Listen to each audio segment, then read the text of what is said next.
Thank you very much, gentlemen, for joining me on stage and for being available early so that we've got something to do while we wait for Severe to come.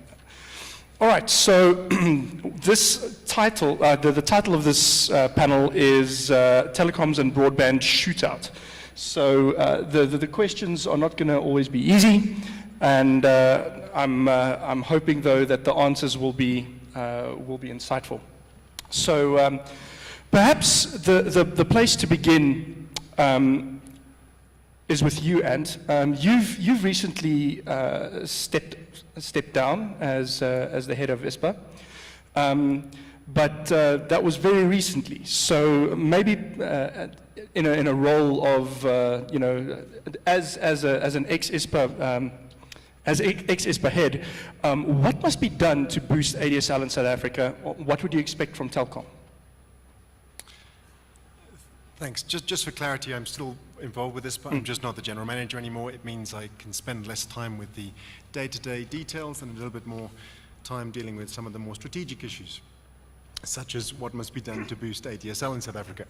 And it's simple: competition, competition, competition. The one thing that brings down prices and offers more choice for consumers is competition.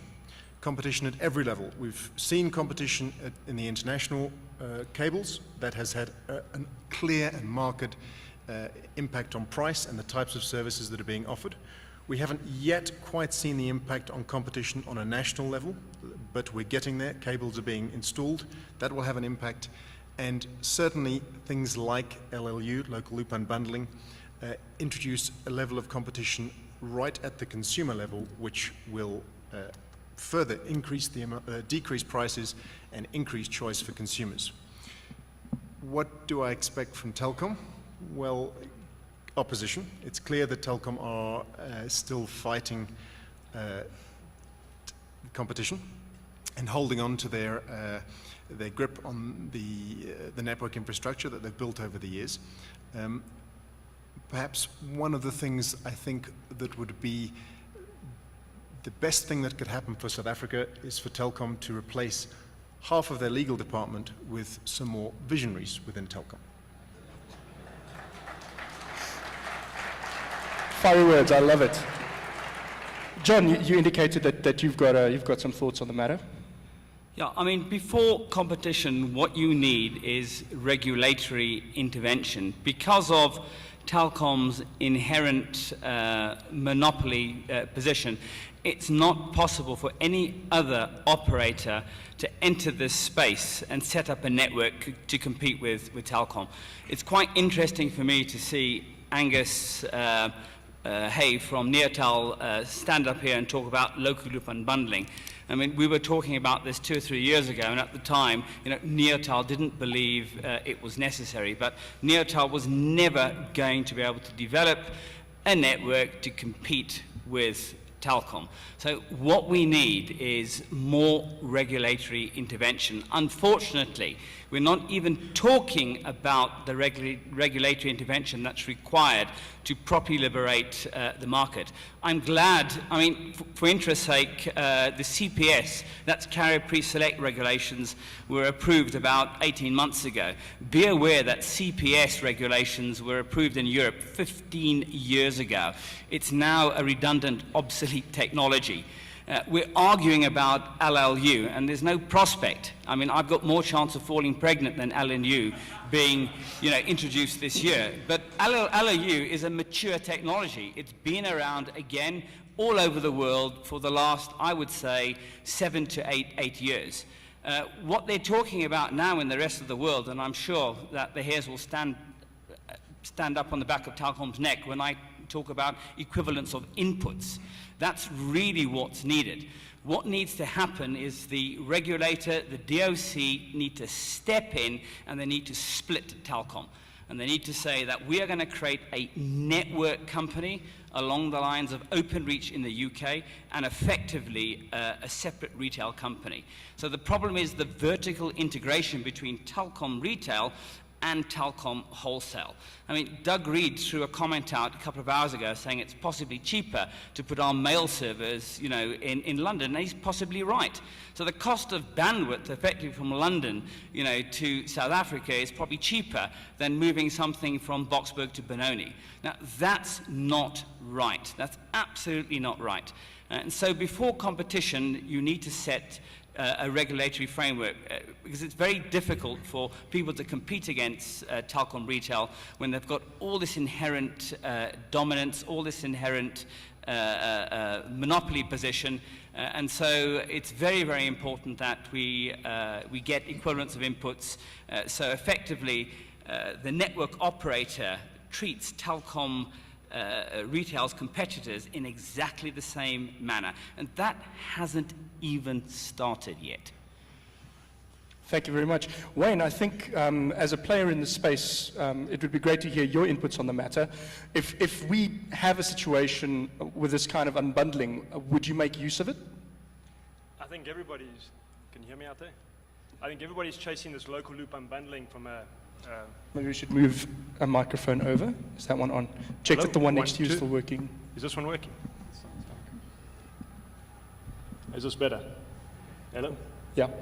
The local loop unbundling, I think everybody's chasing it as an emotional issue. And I think what we've got to work out is why are we chasing it? We're chasing it to drive down pricing and to try and spread the DSL penetration in the market.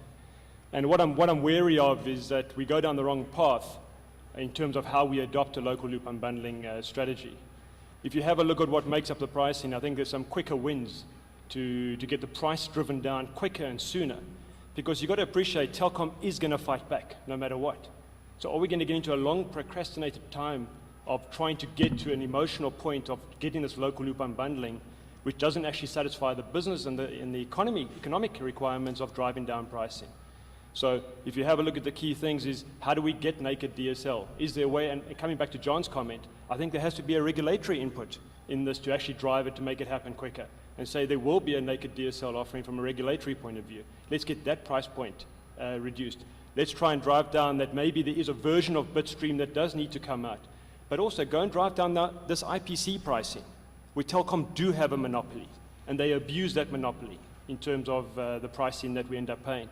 So coming back to your question, do we want to drive local loop unbundling? I think there are versions of it that we would like to see driven very quickly, instead of trying to drive for the ultimate, which is just too far away. And what versions would those be? I think the naked DSL is a quick win in terms of driving that, but that will require regulatory input. I think driving down, again, regulatory and IPC cost to drive down that cost. There was an article that MWeb put up in terms of the price points for that. It's ridiculous in terms of what we get charged to connect into the DSL network. And I think the third version, which will come probably a little bit later, is probably more towards the Bitstream, because there are some technical and commercial models that need to be agreed for Bitstream to become a reality. John, I see you shaking your head. I do want to ask Jannie a question, but maybe we should put this to bed. What's concerning you there? Well, that's a complete joke. I mean, 3 years ago, Tracy Cohen ran some workshops at ICASA and spoke about cost-based pricing for network inputs. The reason why IPC is so hard, so expensive, is because Telkom can charge whatever they like. There is limited regulation around the pricing. But 3 years ago at ICASA, I was in those workshops.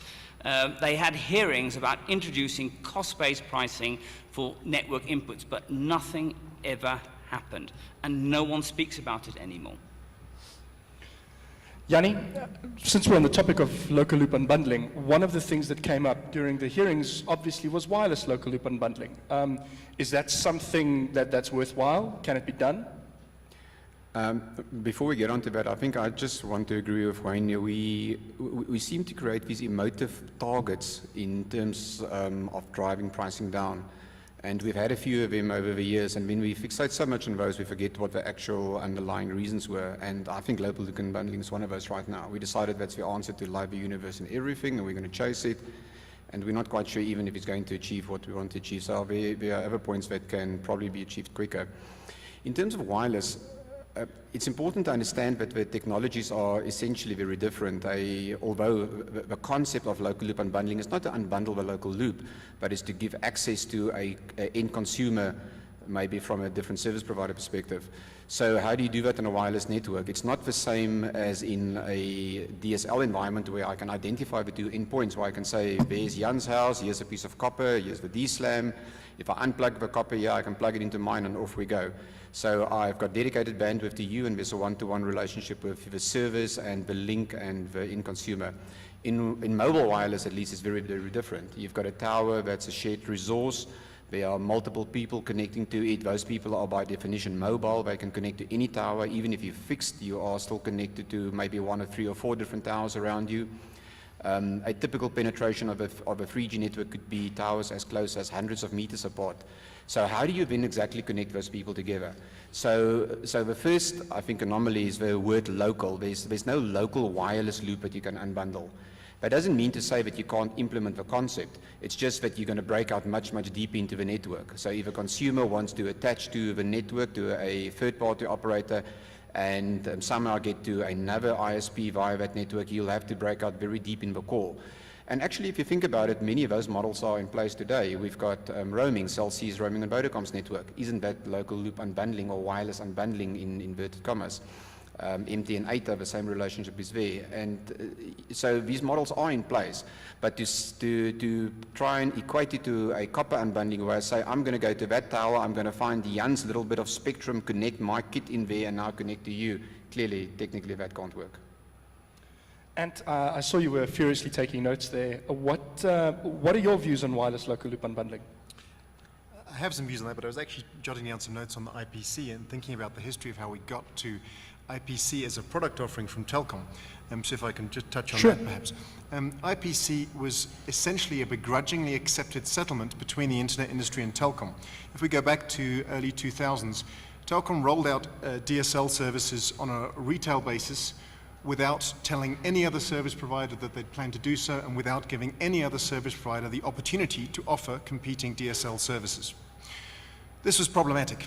This is clearly an access technology that as an internet service provider community you need access to. A complaint to ICASA followed. Telkom weren't terribly keen to to have this complaint heard by ICASA, so with ICASA's blessing there were some discussions between ISPA and Telkom on how to resolve this. And the upshot of that was a proposal from Telkom to provide IP Connect. That is an access service that as an ISP you can pay Telkom money and connect into their network and get access to the DSL end users.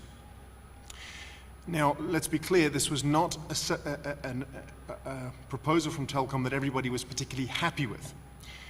It was accepted eventually with a lot of discussion because the alternative was potentially a 5 or more year legal battle, or longer if we were relying solely on ICASA to resolve the matter, to get something else in place. So the options the internet industry had at that stage were accept a proposal from Telkom to roll out IP Connect, to get some access to DSL customers and be able to compete in that segment of the market, or get no access whatsoever to DSL customers and fight legally a battle of however long that would take to get that access.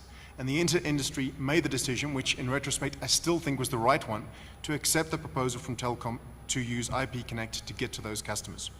But we're sitting today with IP Connect prices largely unregulated. They haven't really come down in a way that we should have seen, with telecommunications costs as a whole dropping, and an industry that is still using a service that was a begrudging settlement with a dominant player, pretty much bullying the industry into accepting an agreement because the alternative was nothing. That is not an ideal situation for an industry to be in for a critical wholesale access service. Thank you very much. Maybe back to Jannie. Let's move the topic along. Jannie, what's holding back cheaper wireless broadband pricing? I think if you look at the way that the whole telecommunications environment is structured, there are many different points, and so I can't give you one single answer. We look at things like our connectivity, our international connectivity, our national transmission, the cost of the radio networks, issues around spectrum, and all these I want to say, conspire to keep up prices where they are. It's very difficult to drive them all down, and that's why I mentioned earlier we mustn't fixate on one thing. I think you guys might remember the pre-CCOM hype in the industry that, after CCOM everything is going to be at zero cost. And CCOM made an impact, but it made that percentage impact. Currently, I think one of the biggest challenges we face for all the operators are just national transmission, to get that in place. And again, we had one specific provider of transmission for many years, and we now can self-provide, and we're all building networks furiously, and in the process we keep on digging up each other's cables, and it's a bit of a nightmare out there at the moment. But we have to do this, so we need to do national transmission. So that is for one. That will drive down costs. We're rolling out a lot of fiber. All the operators are rolling out fiber, but it's going slow to roll out the fibers. We would like to connect all our thousands of towers up with fiber, but literally we battle to get to the rollout plans that we've got in place. That will clearly drive down cost. Then the mobile network, the wireless component is still the single biggest chunk of expense that you have in building a mobile wireless network. And there again you see incremental costs as the cost of equipment come down, as the efficiency of a spectrum usage go up.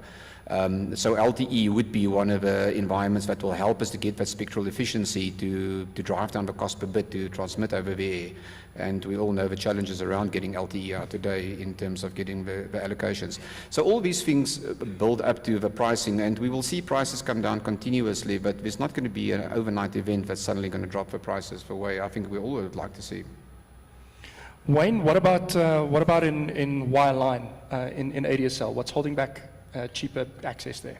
If you break the pricing down to the different parts and which ones we can address and which ones we need to address, we've spoken about the IPC, so I think that's a given. That has to be addressed.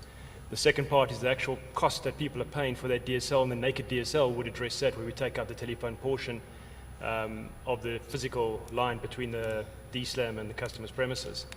If I have a look at the rest of our costs, probably the next most expensive cost for us from providing bandwidth and capacity, and it's probably more our problem and a number of other ISPs rather than the big players like an IS, is the peering.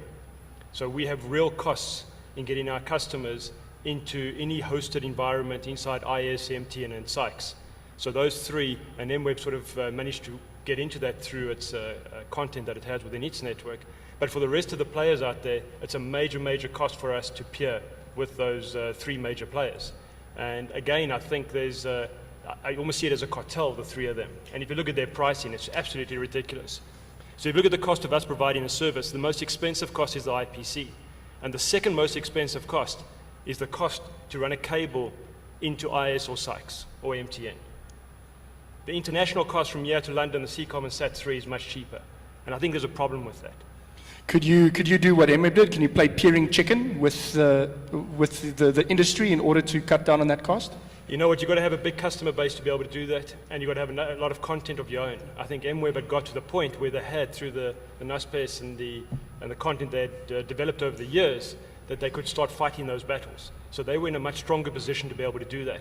I think for the rest of us, it's much more difficult. And as the market grows and the industry gets bigger and bigger, the bigger players get bigger and bigger in terms of the amount of content that's residing on their networks. And probably the biggest contributors to that are the Akamai network, which currently sits within an IS and a Sykes, and a lot of your uploads and downloads, updates for your Apples and your Microsoft and a number of others comes from those platforms. And as long as those platforms remain within an IS and a Sykes infrastructure, the rest of us are at their mercy. And what I'd really like to see is, as an ISPA and as an association, is to go and lobby with the big content owners, the Akamais, and saying, let's go and put your content in a more open environment where everybody can actually connect to that content for free, or at a price that's realistic. Right now, it's thievery. I do have a follow-up on that. A bunch of small guys that contacted us, well, small in the sense that they just started up, but I'd like to get back to that later. For now, a quick yes-no question for everybody, and I think we'll start from here and go that way. How much cheaper will broadband get in the coming year? And you can split your answer for wireless and wireline. Percentages would be preferable. So rather than, yes, no, will it get cheaper? And then a percentage if you're willing to wager one. John? Well, yes, it will get cheaper. By how much? I have no idea. Cool. I think anyone would be foolish to say, no, it's not going to get cheaper. Of course it'll be cheaper. Generally, though, with internet services for the last 16, 17 years they've existed in South Africa, what happens is the prices don't come down necessarily, but you get more for what you're paying. So you get a better deal for the same price, rather than prices necessarily coming down. Uncapped changes that a little. You can't get better than as much as you can eat. So the prices for those will come down. I would not want to hazard a guess about how much. I'll guess. I think actually at last year's event I said it would move in a 15 to 20% bracket, and everyone laughed at me, and I think it moved exactly in that if we exclude the promotions, and I'll say exactly the same again. I think that's about what we will see in the next years, 15 to 20% movement. I agree with the comment that the bundles will get bigger. As a service provider, the last thing you want to do is to be selling a service for 200 and the next day you're selling it for 50 bucks. It's just not sustainable as a business model to try and recover that revenue. So I think all of us as service providers try and throw more and more into that bundle, so that 200 Rand spend, whatever it is, we'll throw 10 gigs, 20 gigs, 50 gigs eventually into that bundle and try and maintain the revenue line. The cost per gig will be driven down. And I guess that in the next 6 months to 9 months, you'll see probably a 20 to 25% drop, not because we want it to happen, because the market is unfortunately making some foolish decisions around some of the pricing. And there's almost like a race to the bottom as to who can give it away for zero. We'll start paying customers to take it. Now, I said earlier that I wanted to tie into what you said about moving content into more neutral locations. And we ran a story a couple of months back about a bunch of guys who might be in the audience tonight, haven't seen you today at all, who started an internet exchange called Neutrinix, or Neutrinix. I don't know how to pronounce it really. I don't know if you've seen that at all, if anybody is willing to wager a comment on that. John, I don't know if you've got any views on that. Basically, the business model is non-profit. So they run an NGO. Is that something viable to put the content in a location like that? Look, every business must make money. That's what shareholders want. Just to take a step back, wherever you see entrenched dominance in the industry here, you see high prices. There's plenty enough innovators in this market to bring prices down. I mean, you saw AfriHost today doing amazing things. Now, there's lots of companies out there, that can come with very innovative offerings, but because of the entrenched dominance, they're not able to shift some of these price points. So again, it's essentially a regulatory issue. You mentioned wireless local loop unbundling. Clearly, you can't apply local loop unbundling to the wireless network. You can't unplug a copper loop and plug it into an MSAN. But what you can do, as Doug Reed said, is have a wholesale wireless offering. We want the regulator to step in and force the big mobile operators to create a decent wholesale offering, because it's competition that brings down the prices. So the more competition we get, the lower your prices are going to drop, and you're going to get many more companies like this emerging. But it's the big regulatory decisions that need to get taken that are not getting taken. There's a reason why ICASA won Loser of the Year award, and in fact, it's a lifetime award, and that needs to change.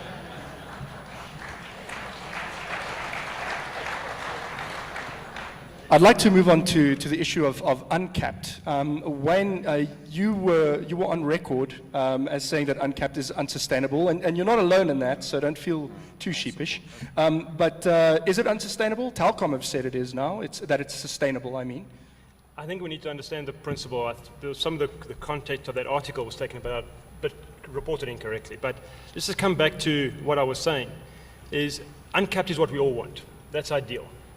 But what we've got to come to is that there's actually a real cost to provide bandwidth. And it's irrelevant what the cost is. Let's just assume it's 10 Rand. And you have users in an uncapped space where you have a user using 5 gigs, 10 gigs, 20 gigs, and you have some users using 750 gigs. Okay? So we have a real cost to run that network. Why should it be that the 10 gig and 20 gig users are paying for the 750 gig to get the benefit? That's the reason I'm saying that it's not a fair model. What I think is a better model is we rather say let's create some bigger groupings. So now, not let's launch a 1 gig, 2 gig, 3 gig, 4 gig. I think that's ridiculous. I think we got past that point. People need more than that. So maybe there needs to be a product where there's a 10 gig product, a 50 gig product, a 100 gig product, and a 250 gig product that are very, very aggressively priced. But the uncapped model is a problem. And to be honest, there is no true uncapped. People are saying uncapped, but they have these acceptable usage policies where if you use too much, you get throttled back. And what happens? The forums go to town as to, their service is up to shut again. Or sorry, their service is not good. Okay? And it's got nothing to do with their service. It's got to do that user has used too much. And it comes back to the acceptable usage policy. So I'd rather see as an industry that we're more transparent and saying, you know what, that isn't uncapped. Let's be realistic. We cannot provide true uncapped where you can go to town. I had a conversation with a guy on the phone who's used 750 gigs, and I said, do you realize that you've downloaded more HD video content than you can watch in a month? So what are you doing? No, but I can. I should be allowed to. It's uncapped. And that's where I have a problem with those, what I call terabit chasers, is who can get to the terabit download in a month. Jannie, what about the wireless space? You might have views on the wireline space. I know that you're a great uncapped customer. But specifically in the wireless space, that's your area of expertise. What about uncapped there? Well, everything Brian said holds true there as well, clearly. You have got a specific cost and you have to deliver that service, and you build your pricing based on what you think would be a fair usage, and you come up with your bundles accordingly. In the wireless space, it's even worse because of the fact that you once again work with a shared resource. The way mobile networks have been built is that you actually lock the resources if you sit on a uncapped line and you continuously download. And there are not many users that a 3G tower, for example, can serve concurrently. It's not thousands, it's not even hundreds. So it's a very, very difficult space to run an uncapped environment where a user opens up a channel, keeps that channel all the time and runs on that channel. So it's even worse in a shared medium environment like wireless. But even before you get to that point, the financials kick in, and that is where the big problem is. We've got people that will just go to town. As we saw this morning, Peter said, on our BlackBerry service currently, which is deemed an uncapped service, we've got people downloading 300 gigs. If you look at the statistics on our network, easily 90% of the resources on a tower can be consumed just by that. So where does it leave you trying to do your normal work and people trying to make a voice call? So it's very difficult in a mobile environment. I still maintain it's unsustainable in any environment, and I will keep on saying that. And we've seen the other environments around the globe that are moving away from uncapped again because they learned their lessons. And there will be some balance. You will, on fixed line, probably get to a capped environment of hundreds, 100, 200 gig at the high end. On the wireless side, it will be much lower. There are people currently offering uncapped, and that's clearly indication of network capacity at the moment. They've got capacity to do this on, and therefore it makes sense. The problem, of course, is once that capacity is filled up, can you then actually afford to build up your capacity to keep on maintaining the product? And I think the answer is no. Before we move on, I just wanted to get a view. Is there a roaming mic so we can take questions from the floor? Rudolph, Cara, is there a roaming mic to take questions from the floor? All right, so I want to shock everybody back into a coherent state. All right, we're taking questions. Start thinking about them, because I know I've just stunned you into silence. So we're taking questions. Are there any questions? Those that are quick on their feet. All right, great. Let's move it along. John, I saw that you seem to have some views on uncapped. Yeah, I mean, I think surfing trends have changed. If you look at the digital home, I mean, people are connecting their televisions to media centers, effectively to the internet. People are streaming content, off the internet, peer-to-peer. Most people have got torrents on their laptops or sitting on their desktops and are downloading large amounts of data, the bastards, but it's all your fault. You're downloading stuff that you shouldn't be doing. It's absolutely ridiculous. I think people are going to consume more and more bandwidth, and the networks must come up with a plan to make that sustainable. You can't make people go backwards. As we see the technology rolling into the homes and into businesses, people are utilizing more and more content. I mean, I am one of those guys with a 10 meg line from Telkom. I got a 50 gig cap. Between my son, who probably games 20 hours a month, between my girlfriend, who downloads a whole series of Grey's Anatomy, between me, who, is downloading stuff from the Pirate Bay, and then all the other stuff, I mean, the cap blew halfway through the month, but this is normal. And what irritates and annoys me is when you get the executives of the network standing up there, you know, and speaking as if we're surfing as of 5 years ago. You know, the world has changed, people have changed, our patterns and the way in which we interact with the internet has changed, and we need more bandwidth. There's a big difference between a 2 gig cap and uncapped. I wouldn't mind seeing, you know, 100 gig cap, you know, at $199. Doesn't necessarily have to be uncapped, but if they are going to be caps, you know, they've got to take into account people's surfing patterns and the way in which they interact, you know, with the internet in a modern world. If you have a question, raise your arm so that the mic can come to you. I'd like to ask you, Ant, there were, I think, hints of, when Telkom launched its uncapped service, one of the stories that came out was that was them gearing up for video on demand. And in that context, there was talk of deep packet inspection in order to premium rate and to zero rate certain types of traffic. So Telkom have been mum on the issue because apparently it's close season. But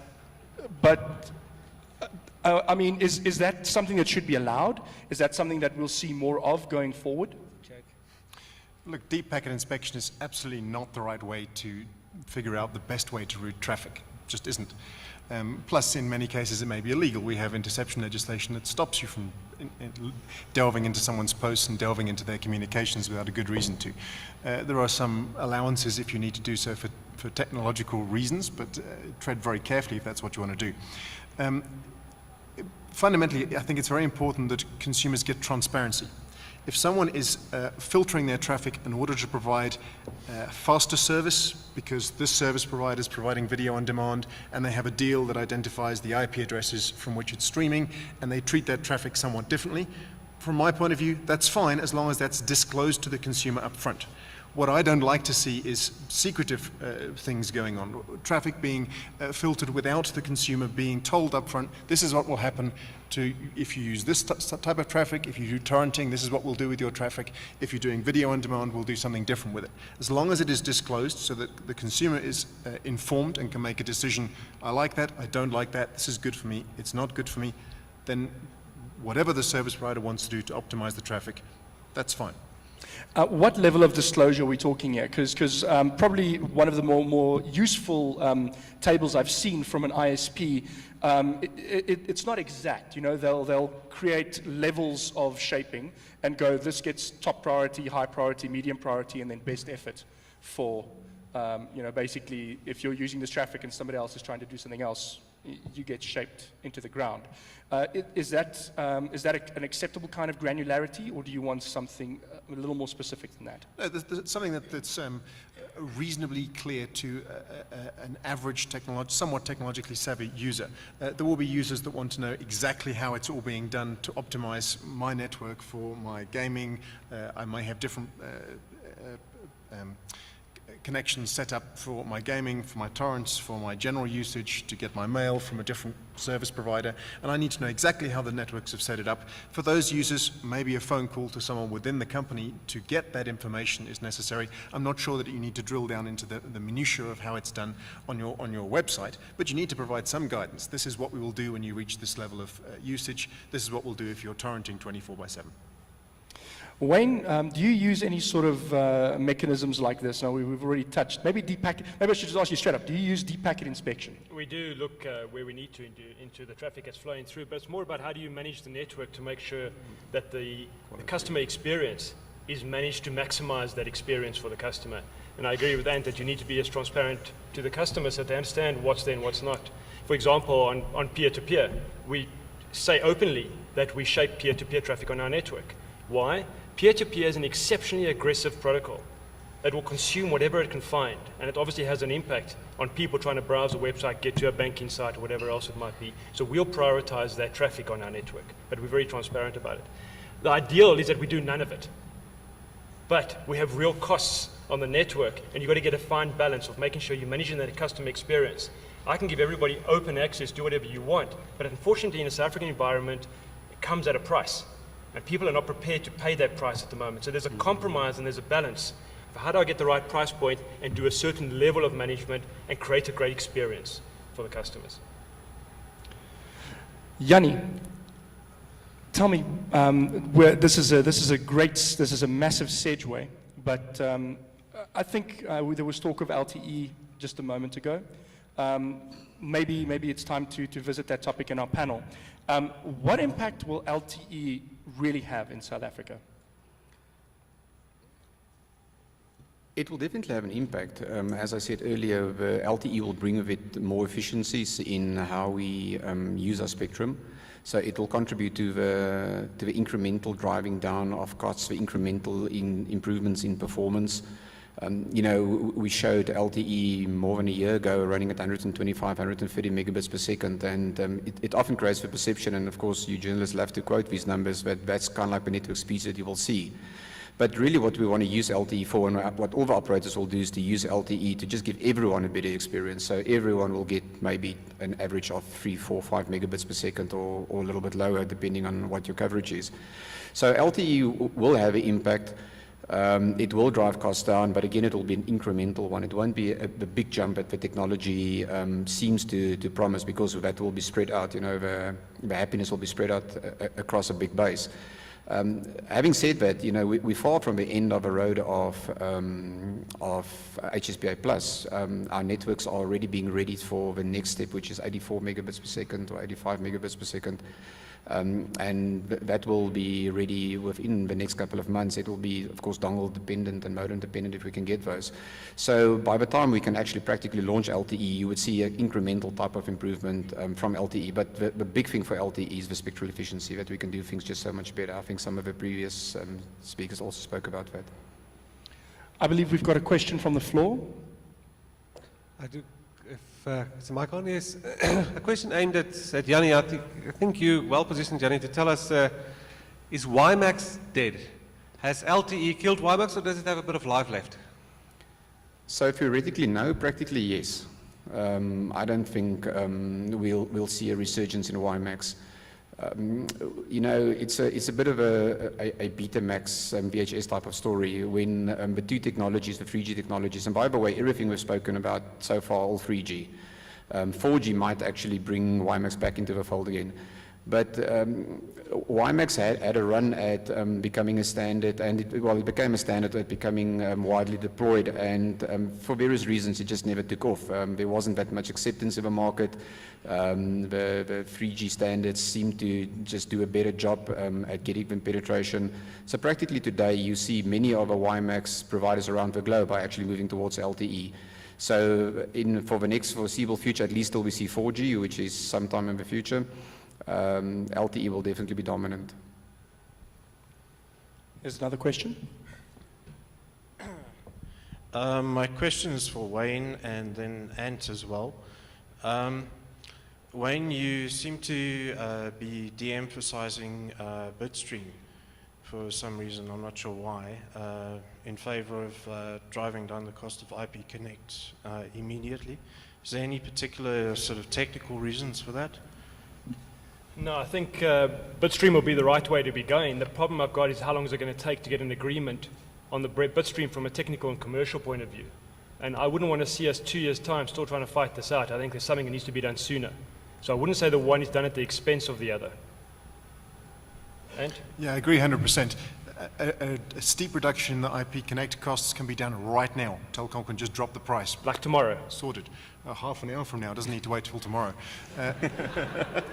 Bitstream is a form of LLU, and that's going to take some negotiation, and practically, whether or not I think it should take some time, it will take some time for Telkom to get right, and we just shouldn't be waiting. We can't afford to be waiting. Whatever we can do right now to bring those wholesale costs down must be done. And also, sorry, once you've implemented bitstream, there's a whole lot of different decisions you need to make as to where you're going to put your point of exit from the customer's premises. Is it at the DSLAM? Is it at the regional node? Is it at the central node in terms of Joburg or whatever else?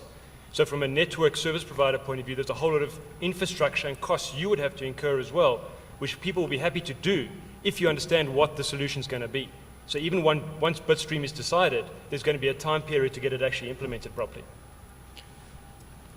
On that topic, there has been talk of a Telkom bitstream product called IP Stream. Is that a bitstream product? And I mean, from what we've heard, it's pretty much ready to rock and roll. I mean, if they could launch that soon, then why not just go for bitstream? I can't comment on the product. I believe IS have been doing testing, but I don't know the details of what's there. Maybe, Ant, do you know anything?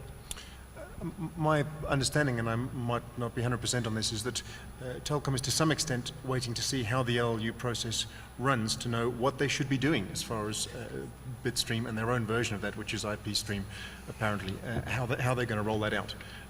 So I think that their decisions are dependent on seeing how the LLU process goes. And so in other words, stall for as long as possible, but have a product ready to rock and roll the second it's... does that sound right? Look, I suspect that even within Telkom there are some folks that would love to be rolling out products that would be great for the wholesale market, but can't because Telkom has too many lawyers. I don't think that just saying Telkom has one view is necessarily the truth. There are some great people at Telkom that have some really good vision for products that they should be rolling out, and then there is the legal department. You notice this is a pet peeve of mine. It would be great, and I do hope that Telkom do have a backup plan if they are forced to improve the state of the wholesale market very quickly. I hope they have made significant progress with things like IP Stream and can roll it out quicker than we might expect. Sorry, Jan, just a quick comment about the local loop unbundling. We also got to be careful we don't chase something that sees service providers focusing on certain areas only. Which will happen. So what will happen is the local loop unbundling happens, and what are all the service providers going to go do? We're all going to go and drive the concentrated areas. Absolutely. So we're going to go drive Santon four ways or whatever else. So we can go put in equipment into that DSLAM, whatever it might be, to pull the traffic out. And we've got to be careful because it's going to be based on scale. The only reason you can have success there is you've got to have scale in terms of the number of ports. And we all chase the concentrated areas, well, none of us are going to win. And then what happens to the areas in the outlying areas? And to grow the country, we've got to be pushing DSL not in the Santon and four ways, but in the broader South Africa.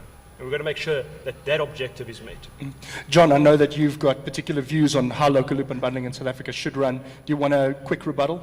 Yeah, look, I mean, I think only a few players are going to be able to implement LLU. It's an incredibly expensive operation. What you have to do is go into all of Telkom's exchanges and put your own equipment down. You've got to put MSANs down. It's a multi-billion rand investment. You know, and outside of Telkom, there's probably only 2 or 3 players, you know, that will be able to effectively, even in urban areas, unbundle Telkom's local loop. You know, what is needed to complement LLU is things like naked DSL and bitstream. You know, these are going to be cheaper for smaller, innovative ISPs to implement. But again, the most important thing is that we get wholesale separation between the wholesale and the retail, and we need to make sure that the wholesale inputs are priced at cost. It's called long-run incremental cost. We've been talking about doing this for 5 years. We've made very, very little progress. If we can get that in place, and pretty much every other region in the world's got that in place, you will see these prices plummet. The reason why IPC is so expensive is no one knows really how much it costs Telkom. We need to get someone independent in there using long-run incremental cost to give us cost-based pricing on the IPC, and I think you will see it drop 400–500%. The guys are still making money on international bandwidth. You know, the cost of international bandwidth has plummeted dramatically in the last 2 or 3 years. And I can remember 3 or 4 years ago, just a 2 meg line to London was around about 60,000 rand. You get that now for 1/10 of that. So we need this intervention, we need the regulation, we need the cost-based pricing, and you will see the prices plummet. We don't necessarily even need the LLU immediately, although clearly, you know, it is the way to go.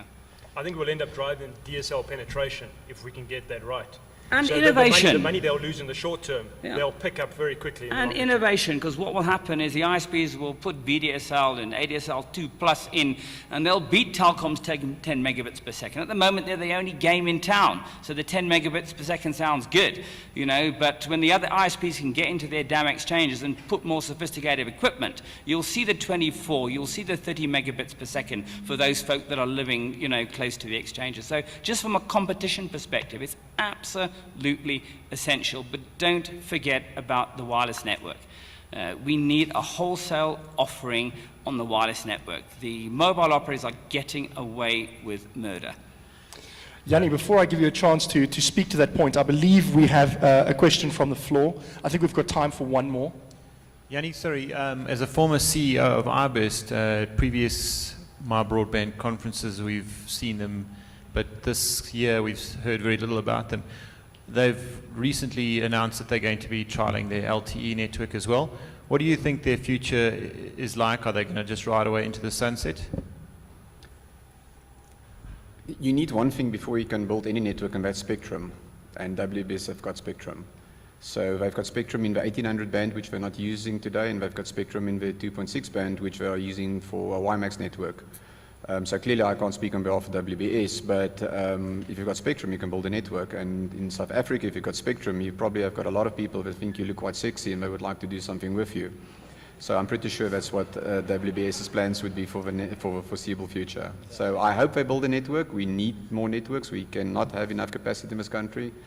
And I see Tommy said he's going to have 2,500 base stations up by the middle of next year, something like that. I phoned him and offered that I've got a nice shovel, I'll come and help dig, that we can get those towers up. I think it's a bit optimistic. But yeah, let's hope they build it. They've got the spectrum, so let's build it. You know, we know there are players out there with lots of spectrum that are not doing anything with it. You know, let's get the guys that want to do something with the spectrum doing something. And if they're not planning on doing something with the spectrum, take it away and give it to somebody who will. Use it or lose it. You know, that's the one phrase we use in the industry, and I would like to claim it. I think I started using it years ago, and it should apply. You know, if you sit on 50 megahertz of 2.6 and you're not using it, you know, you should be losing it. For those who didn't catch the slight stab, that's Centec, who sits on 50 megahertz of spectrum in the 2.6 gigahertz band, which is prime real estate for LTE. Another question from the floor? Hi there. Matt Tagg from Web Africa. Just a curious question for Wayne. So I just wanted to clear up something. You pro getting the IPC cost down, is that right? Absolutely. Okay, and what is the reason the IPC cost is so high? It's because there's only one provider of it. Absolutely, and is that not the point of LLU? To provide more exchanges and hence drive the cost down? It seemed that you were against LLU, but at the same time for dropping the IPC price seemed extremely contradictory. I mean, obviously I understand Jannie's position. He's terrified of LLU because of his position at the mobile network, so that makes sense. But I mean, you should be listening to John, because we need to stand really together on this one, I think. My view is two-step approach.